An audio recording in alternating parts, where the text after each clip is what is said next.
abusing the drug. Now, why would they take tramadol? Tramadol actually, it gives this euphoric, so the patient feels high. It feels, it's a sense of a false sense of well-being actually, because you can't just get that feeling from the use of drug. You could relax if you feel tired. You take a break. Okay. Now, when we talk about codeine also gives euphoric feelings, and then you look at the implications afterwards. Now, there's the cost implication. You see, users or individuals that abuse these drugs, you find them telling lies. For instance, the youth, a child will tell his father lies. Oh, I need to pay my school fees just to get out funds to buy this drug. And then if he's in an environment where he really needs a prescription to get the drug, he does what is called prescription shopping. All right, so he moves from this doctor, get a prescription, moves to another doctor, get a prescription. All right, so he has a lot of prescriptions that can last him for over a month.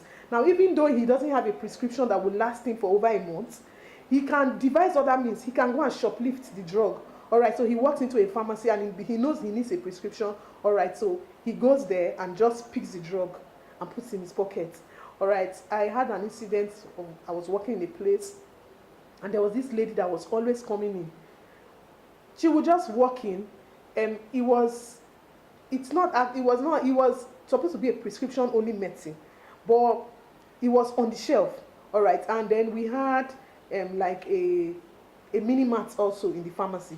All right, so she had the opportunity to pick up chocolate, pick up this, pick up that. All right, so she would go pick up chocolate and other things. She would distract everybody, and at the end of the day, what she's coming for is codeine. She's actually coming for a cough mixture that has codeine. And when she comes in and doesn't find it there, in fact, she will make a lot of trouble. Now, you find it's really bad because the abuse has even gone beyond just taking codeine. You now find them, they mix it up with other things. You find them mixing it up with beer, Heineken, what have you. They mix it up with all just to get that. And it's really bad. And then you find out that at some point, these individuals want to actually stop, but they can't stop. Now, they can't stop because there's what we call withdrawal symptoms. All right, so they make up their mind, oh, today I'm not going back to it.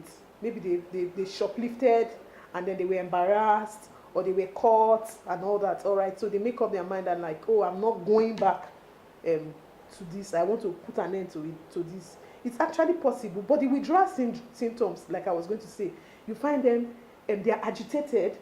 You find other CNS effects, like you find them, some of them, they develop tremor. They shake. You find all the muscular, and there's what we call muscle rigidity. All right, so the patient is sweating all over. He can't just, he's irritable, he's nervous. I don't know if you've ever been in that kind of situation. All right, so the individual is nervous. He's just restless. He can't sit in a particular position. All right, so those are what we call withdrawal syndromes. Now, the withdrawal syndrome or symptoms can actually be treated. So in such individuals, so when you want to treat them, it's either you taper the dose gradually. All right, so these symptoms, after a while, they wear off. And it's advisable to meet an expert when you want to treat that. It's usually advised that, you meet an expert. All right, so they guide you, counsel you all through the process, than having to do it all on your own. That's not to say that some people cannot actually do it with dedication, motivation, and encouragement from maybe family members. They are able to stay and wean themselves off the drugs. However, some individuals that might lack low motivation and less maybe they have low self-esteem, they have other individuals. All right, so you have groups where everybody comes and talks about his particular situation, his scenario, what led to that, and all of that. Okay, so they help each other, and after a while, years, these effects actually wear off. When some goes this way, you talked about people finding it more interesting, mixing a tramadol with coke, beer. Is there any health implication? Tramadol, morphine, these drugs are metabolized in the liver, the kidney, as the case might be. All right, so when you take it over, and of course, like we say in pharmacology, there is no drug without a side effect. It's the dose that makes the difference.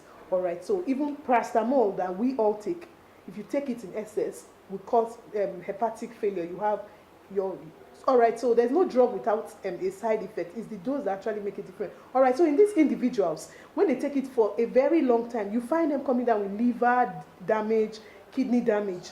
Those are the health implications that these individuals come down with. And sometimes the withdrawal symptoms that I mentioned earlier, you also find hallucination.